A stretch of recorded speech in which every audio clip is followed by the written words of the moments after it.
Saudara-saudara, kita akan bahas lagi satu tema yang sangat penting, yaitu penyelidikan mujizat Ekaristi.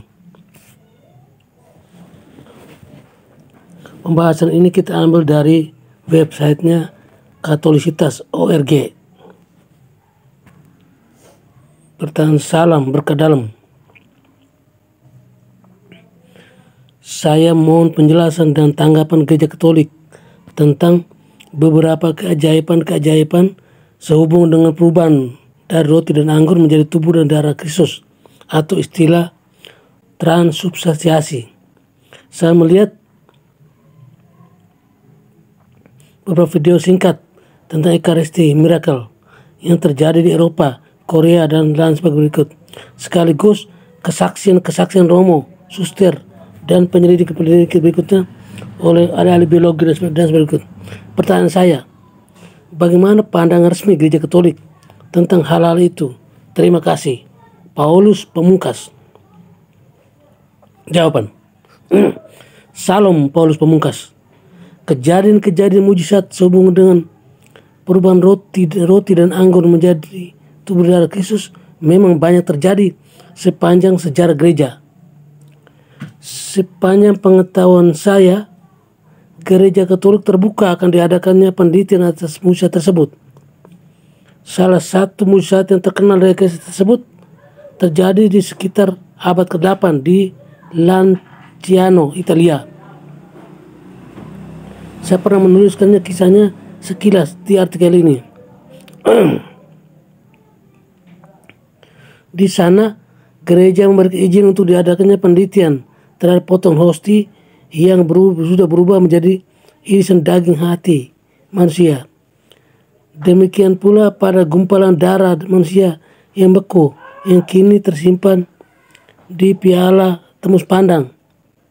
Fakta bahwa kedua spesimen ini tetap eksis dari abad 8 sampai sekarang berarti sudah 12 abad dan tidak busuk, padahal tanpa adanya bahan pengawet apapun. Sudah menjadi mujizat tersendiri. Mujizat seperti ini tidak hanya terjadi 1-2 kali, tetapi banyak kali. Terjadi di banyak tempat di dunia dan juga dicocokkan, misalnya sampel darah yang ada di Lanciano misalnya cocok juga dengan tipe darah yang diteliti di kain kafan Turin. Ini ada suatu fakta yang mestinya menjawab sikap skeptis para peneliti maupun juga umat beriman secara umum.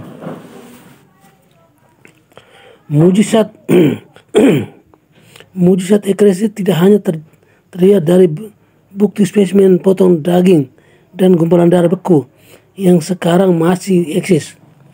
Mujizat lain yang cukup menarik perhatian adalah misalnya adanya fakta bahwa ada orang-orang tertentu yang dapat hidup sampai bertahun-tahun hanya dengan memakan tubuh Kristus dan Ekaristi tanpa makan lainnya.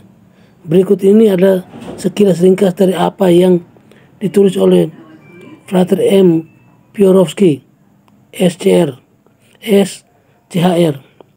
dalam majalah Love and Another 12 isu 2005 yang berjudul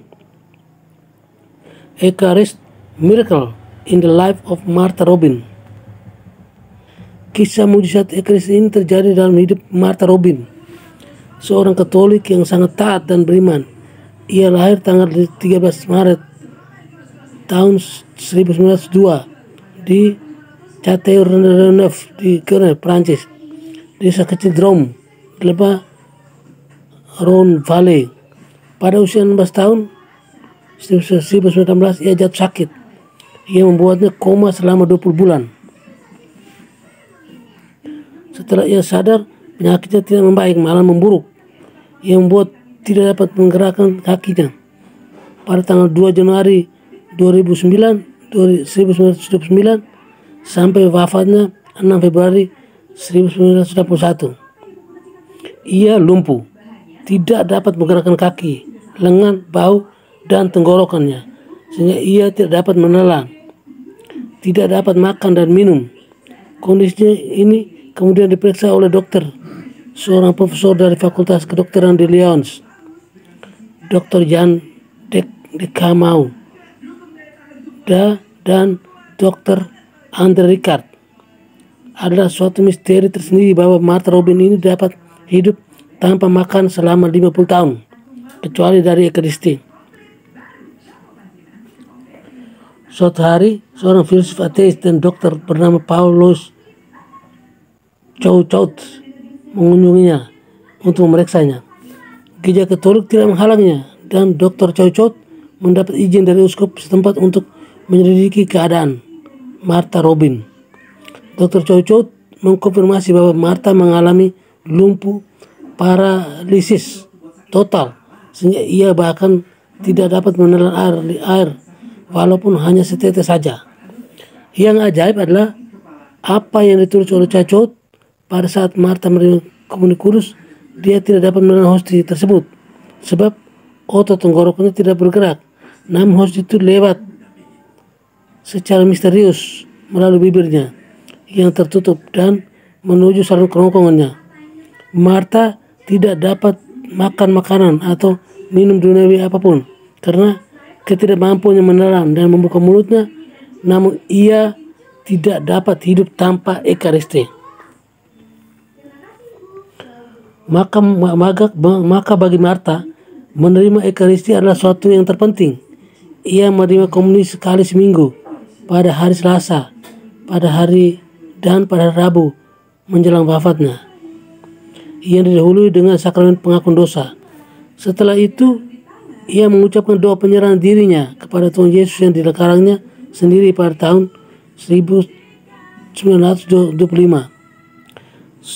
Setelah menerima sukacita dalam keheningan dan tenggelam dalam keadaan ekstasi, dan wajahnya bersinar dan keindahan yang tak terukur.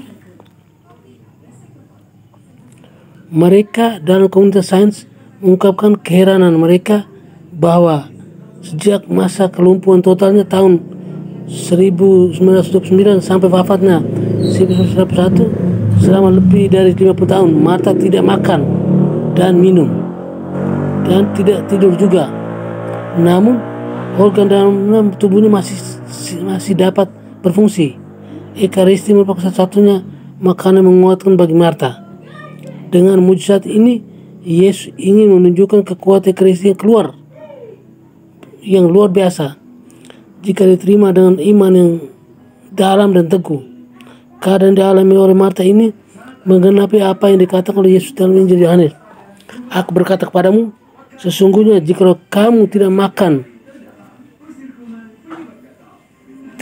daging anak manusia dan minum darahnya, kamu tidak mempunyai hidup dalam dirimu.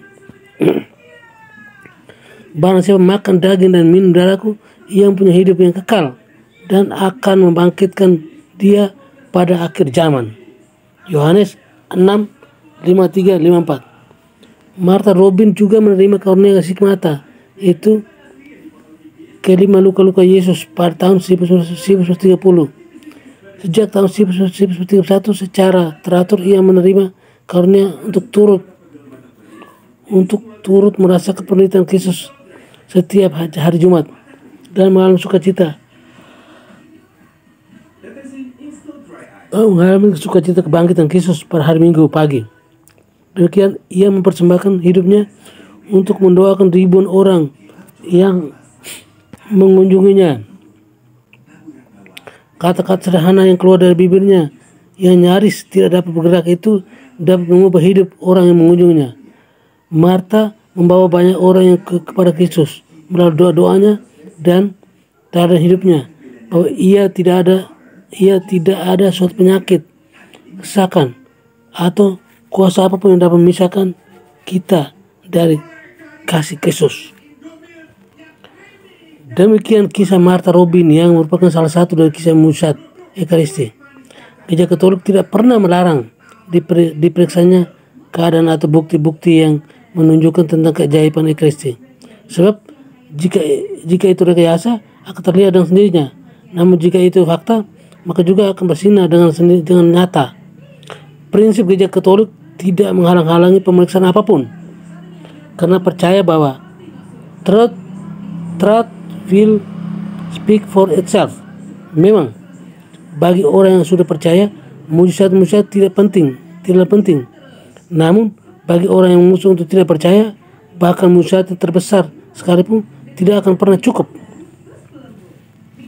Jadi akhirnya terpulang pada kita masing-masing bagaimana kita menyikapnya, sebab Tuhan juga tidak pernah memaksa. Semoga kita yang sudah percaya akan kehadiran Yesus dalam Ekaristi dibimbing oleh Roh Kudus sehingga kita dapat semakin menghayatinya. Semoga setiap kali kita menyambut Ekaristi, kita dapat juga menyambutnya doa ini yang diucapkan oleh Martha Robin. Tuhan ada dalam diriku, Tuhan ada dalamku, betapa dalamnya misteri ini. Oh Yesus, semoga suatu saat nanti kasih-Mu menyalakan aku, bukan karena hasil usahaku, tapi karena rahmat-Mu. Tuhan, jika Engkau memberikan damai sejahtera dan kebahagiaan semacam ini dalam dunia, bagaimanakah indahnya nanti kebahagiaan di dalam surga. Salam kasih dalam kasih Yesus. Amin. Terima kasih.